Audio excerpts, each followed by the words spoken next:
Você conhece o Clube Amigos da Boa Nova? Não?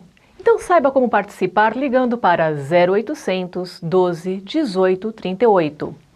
No programa de hoje estamos acompanhando a entrevista feita com o Dr. Andrei Moreira. Ele é presidente da Associação Médico Espírita de Minas Gerais e escreveu um livro sobre homossexualidade na visão espírita. Vamos acompanhar.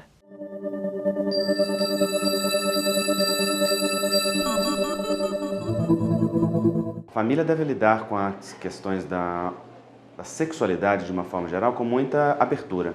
Então é necessário que os pais tenham diálogo com os filhos, é necessário que estabeleçam um vínculo de confiança para que possam os filhos partilhar com os pais aquilo que estão vivendo no colégio, aquilo que estão vivendo no seu meio social.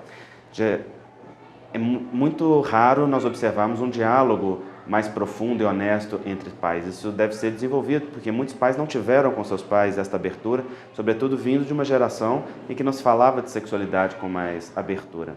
No entanto, os jovens de hoje têm acesso à internet, com um clique, e têm acesso a conteúdos muitas vezes muito mais amplos do que os pais tiveram. E se os pais não dialogam, não informam, os filhos vão descobrir isso com a vida, na rua, com os colegas, com a internet, e descobrir de uma forma que não é nem educativa nem produtiva. Então tem que haver diálogo com os pais dentro de casa. Geralmente me perguntam o que um pai deve fazer quando um filho relata que está tendo uma experiência homoafetiva, né, ou uma característica homossexual. Bom, eu sempre digo, a primeira coisa é individualizar cada caso. Depende se nós estamos falando de um adolescente no início da adolescência, de um jovem no meio da adolescência ou de um jovem já no início da vida adulta.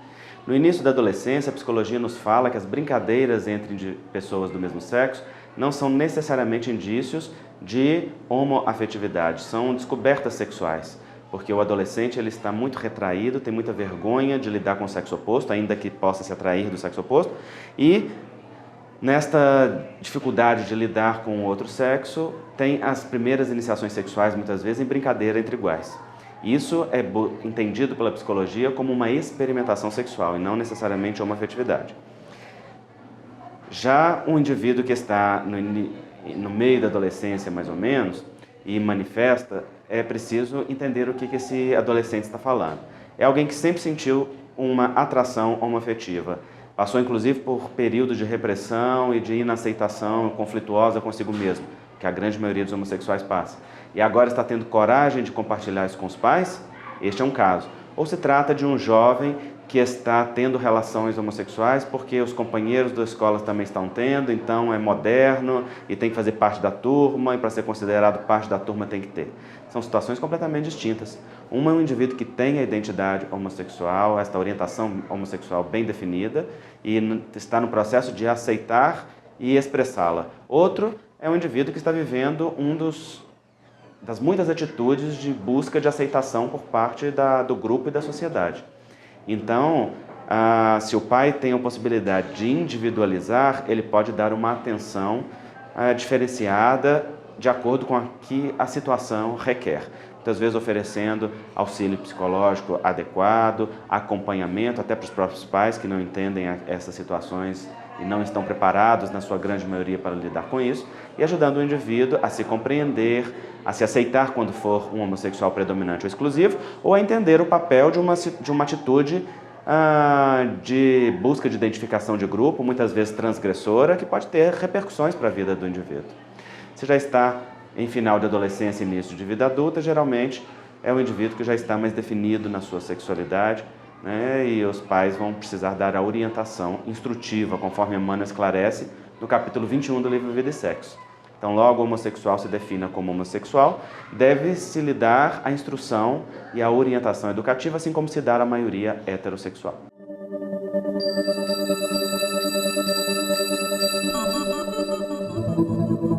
Sim, a religião pode ter influência negativa ao tratar a homossexualidade quando incentiva a homofobia, quando não ajuda o indivíduo a se amar, a se aceitar e a se compreender. Porque o papel da religião não é incentivar comportamento nenhum, nem de uma natureza, nem de outra. O papel da religião é ajudar o indivíduo a reconectar-se com o Criador, o que significa, em última instância, reconexão com o amor. Então, a homoafetividade, ela pode ser um campo de expressão do afeto e da amorosidade, rico de sentido e de significado para o indivíduo que sinta ser homossexual predominante ou exclusivo, e permitir-lhe uma vida de dignidade, de afetividade, de partilha, de crescimento. Se a religião ajuda o indivíduo a se sentir endemoniado, obsediado ou desajustado de qualquer maneira e leva o indivíduo a voltar-se contra si mesmo de uma maneira autodestrutiva, esta religião não ajuda esse indivíduo à reconexão com o amor. Ao contrário. E não é por outro motivo que muitos indivíduos homossexuais estão afastados da religião, por sentirem os ambientes religiosos como ambientes hostis, homofóbicos, discriminatórios. E o mais interessante é que muitos indivíduos se sentem afastados de Deus porque a religião ou os religiosos os discriminaram. Não é? Então, dentro do movimento espírita, isso não pode acontecer, porque a casa espírita é uma casa de Jesus para o acolhimento do indivíduo e a orientação a respeito da natureza do ser e da sua natureza espiritual. À luz da reencarnação, o comportamento, tanto hétero quanto homossexual, pode ser profundamente compreendido e as bases seguras de uma sexualidade sadia, baseadas na fidelidade, no amor, no respeito mútuo, na confiança, na lealdade em todos os sentidos, ela deve ser incentivada em qualquer indivíduo, cabendo ao indivíduo reconhecer em que campo de expressão que a vida lhe situa dentro das suas tarefas, dentro das suas obrigações e dentro do seu planejamento reencarnatório.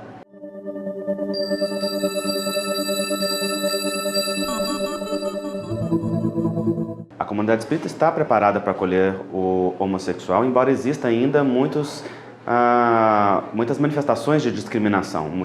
Há casas que não se deixa falar deste assunto como se fosse um assunto pecaminoso, proibido, como se fosse algo negativo, né? Como se apresentasse uma ameaça. Mas o movimento espírita está, assim como toda a sociedade, renovando seus conceitos a respeito deste assunto, pouco a pouco, entendendo à luz da ciência e à luz de considerações doutrinárias muito profundas que Emmanuel e André Luiz nos trazem, assim como Kardec, e propiciando uma abertura maior para os indivíduos, assim como deve ser, não é? Os homossexuais devem encontrar dentro dos centros espíritas do movimento espírita espaço de trabalho, de instrução, de amorosidade, de serviço, tão abertos e receptivos quanto qualquer outro indivíduo. Afinal, não há justificativa dentro do pensamento espírita para a discriminação.